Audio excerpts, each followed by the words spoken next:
बिस्मिल्लाहिर्रहमानिर्रहीम, अस्सलाम वालेकुम। आज की इस वीडियो में 3 अहम टॉपिक्स के ऊपर आपसे बात करूंगा। बिलाखिर शरीफ माफिया के ख़िलाफ़ जिस एक्शन का इंतज़ार था वो एक्शन शुरू हो चुका है। वज़ीर आज़म इमरान ख़ान भी गुज़श्ता कुछ अपने जलसों में और कुछ इंटरव्यूज़ में बारहा कह चुके हैं कि मेरे ऊपर NRO के लिए बड़ा दबाव था, लेकिन मैं इस माफिया को किसी सूरत नहीं छोड़ूंगा, इनको हर हाल में मंतकी अंजाम तक पहुँचाऊँगा।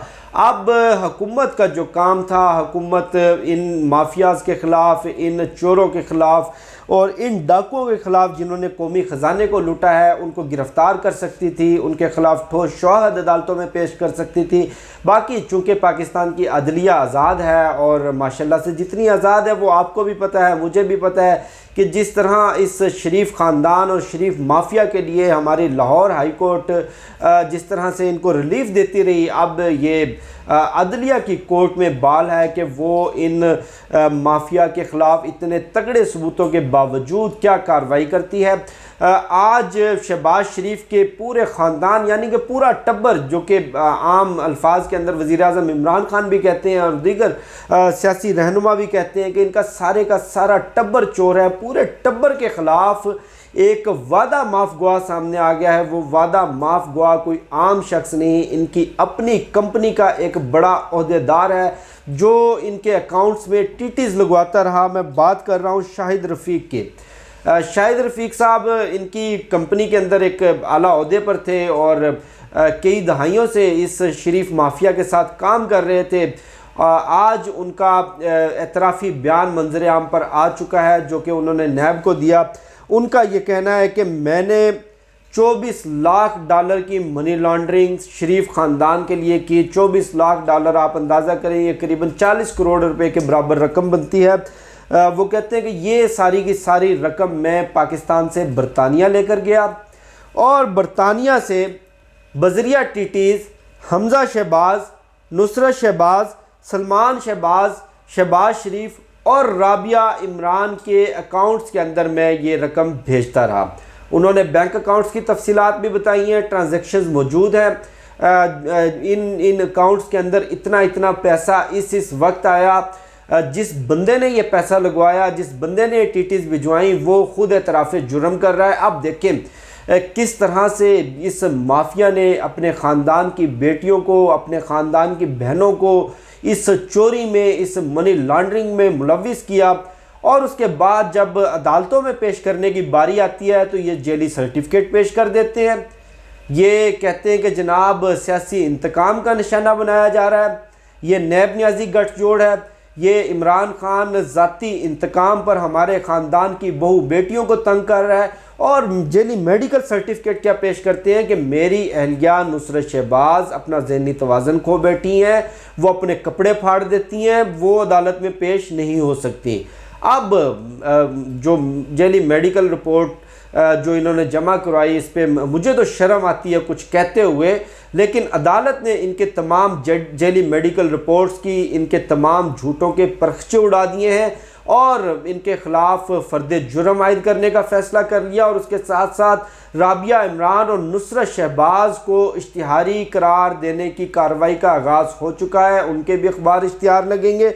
और उसके साथ साथ इस शरीफ माफिया के तमाम तर असासे मुंजमद करने की कार्रवाई शुरू हो चुकी है। अब चूँकि ये तमाम तर सबूत भी सामने आ चुके हैं, मुजरिम भी गिरफ़्तार हैं और उनकी जानिब से बड़े बड़े इंकशाफात सामने आ रहे हैं, पूरी बैंक ट्रांजैक्शंस का रिकॉर्ड आप लोगों के सामने आ चुका है। अब भी जो इस शरीफ ख़ानदान को, इस माफिया को, इन चोरों को अपना रहनुमा माने, अपना लीडर माने और इनको एक अच्छा मुहिब वतन सियासतदान माने, तो उसकी फिर ज़हनी सलाहियत के ऊपर शको शुबा किया जा सकता है। इससे ज़्यादा तो मैं कुछ नहीं कह सकता। वैसे भी पटवारी बनने के लिए बड़ी मेहनत दरकार होती है, बड़ी जलालत का सामना करना पड़ता है, बड़ी ज़िल्लत का सामना करना पड़ता है, बड़ी ढटाई का मुजाहरा करना पड़ता है, इंतहाई बेशर्मी का मुजाहरा करना पड़ता है। मैं आपको मिसाल दूंगा।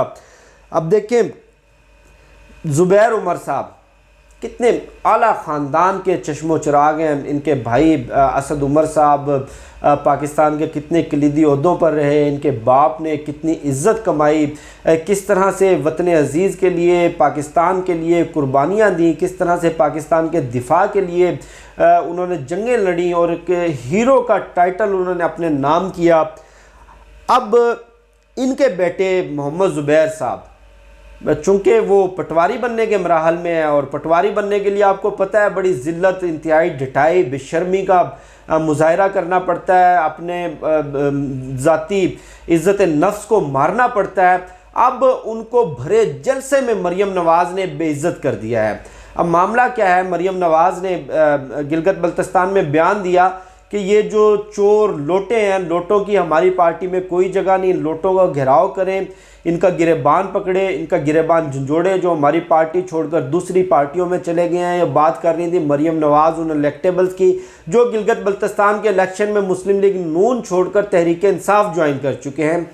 अब वो प्रवोक कर रही थी सियासी कारकुनों को इश्तिहाल के लिए, दंगे फसाद के लिए।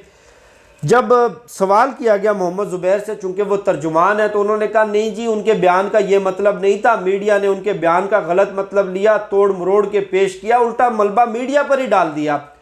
मरियम नवाज़ कहती कि नहीं, मोहम्मद ज़ुबैर गलत कह रहे हैं, मेरे बयान का वही मतलब था जो मैंने कहा। मोहम्मद ज़ुबैर ने बिल्कुल गलत उसकी तशरीह की। मोहम्मद ज़ुबैर कौन होते हैं मेरे बयानात की तशरीह करने वाले?